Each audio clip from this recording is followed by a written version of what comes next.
Christophe Guillotot, bonjour, vous êtes président du conseil départemental, vous êtes même président depuis 6 ans, mais ça ne vous a pas suffi puisque vous voulez repartir pour un tour. Vous êtes à nouveau candidat pour ces prochaines élections et si vous l'emportez dans votre canton, eh bien vous serez candidat pour être président.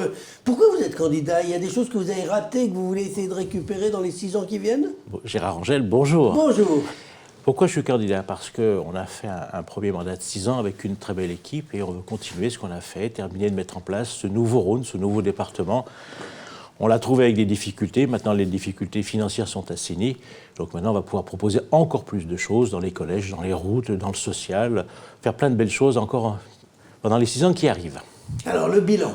Le bilan, vous avez parlé des finances, parce qu'effectivement, quand vous avez été élu président, vous êtes retrouvé avec une situation financière pour le moins dégradée, notamment, fallait régler le problème des emprunts toxiques. Ça a été fait? Ça a été fait, 650 millions d'emprunts toxiques qui avaient été pris par nos prédécesseurs à 21% d'intérêt ont été soldés. 42 millions de budget à Sincère, 21 millions de dettes à l'OPAC et 100 millions d'engagements aux collectivités qui avaient été proposés et pas donnés. Tout ça a été payé, réglé. Aujourd'hui, le département n'a plus aucune dette. Et tout ça, on l'a fait avec 0 impôt nouveau.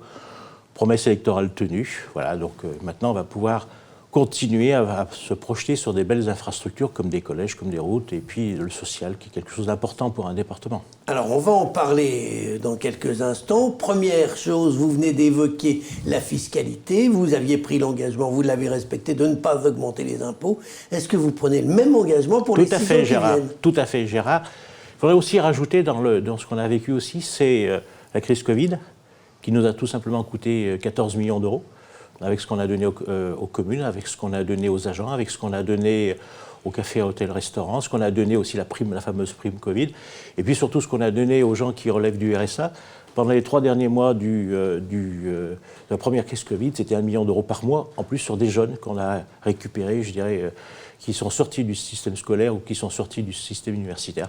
Donc la crise Covid a été importante pour la collectivité départementale, mais aussi pour toutes les autres collectivités. Et vous avez réussi à faire face sans augmenter les impôts. Du coup, ma question, c'est, vous aviez la possibilité, s'il n'y avait pas eu de cette crise, de baisser les impôts fortement. Ça aurait été compliqué parce qu'on avait... Pourquoi? Vous avez sorti 14 millions, on aurait pu faire une baisse symbolique, mais je pense que ça n'a pas de sens. On s'est tenu à ce qu'on avait dit, 0 impôt nouveau. Et par contre, on a réduit le train de vie de la maison sur le fonctionnement, sur les voitures, sur les agents, sur beaucoup de choses, sur tous ceux qui n'étaient pas nécessaires, bien évidemment, sur plein de... Et puis on a fait des investissements, je dirais, fondés. Chaque euro économisé a été un euro réinvesti sur les territoires. 14 millions à la main des communes tous les ans. On est ceux qui amenons le plus d'argent sur les collectivités avant la région avec l'État. Mais on le fait avec la région et l'État. Mais nous sommes devant en termes de financement.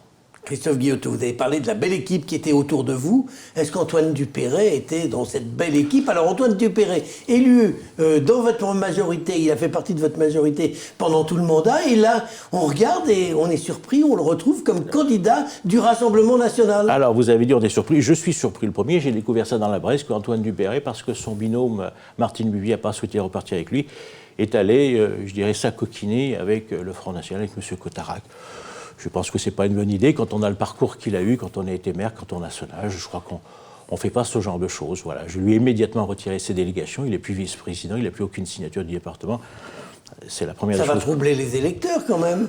Oh, est-ce que les électeurs vont pas se dire, finalement, si on peut passer de l'un à l'autre, c'est que la majorité de Christophe Guillotot est pas loin du Rassemblement national? Non, les électeurs du Rhône, ce sont des gens intelligents qui savent pour qui ils votent. Si ceux qui ont décidé de voter pour tel et tel le feront, mais ils ne le font pas parce que il y a quelqu'un qui a changé de casaque, changé de philosophie.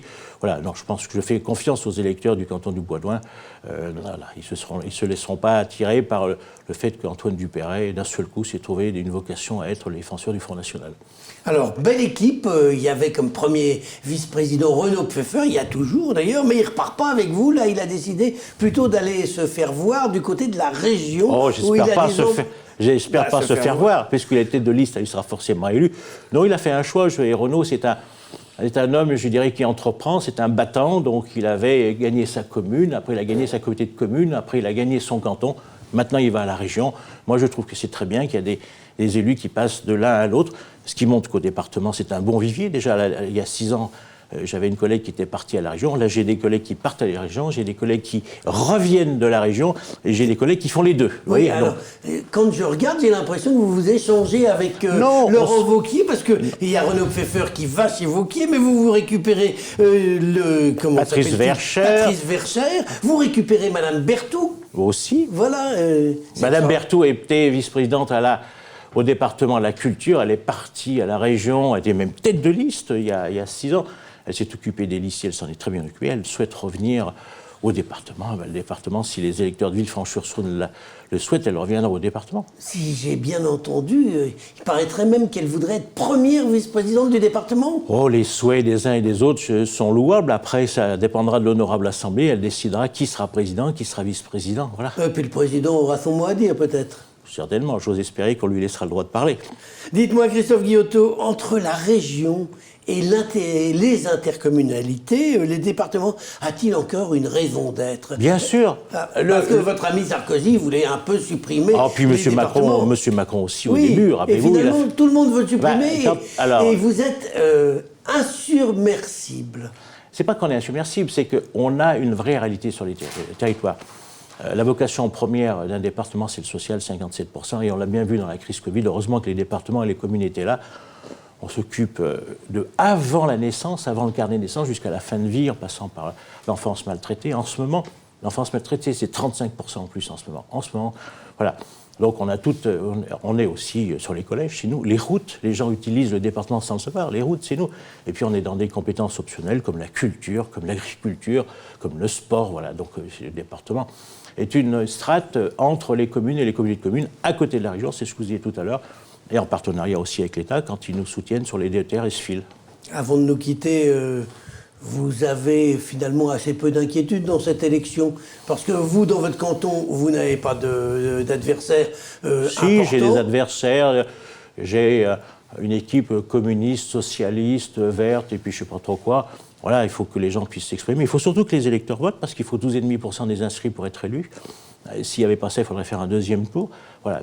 Et puis, on est adossé à la régionale, à l'élection régionale, et qui, j'espère, attirera des électeurs. Et donc, je pense que ce soit pour Laurent Wauquiez ou pour la majorité départementale, il ne devrait pas y avoir trop de surprises. Mais il faut attendre que les électeurs s'expriment. Eh bien, on va les laisser s'exprimer, puisque c'est maintenant. Dans quelques semaines, ça va venir très vite. Christophe Guillotot, je vous remercie. Merci Gérard Angel.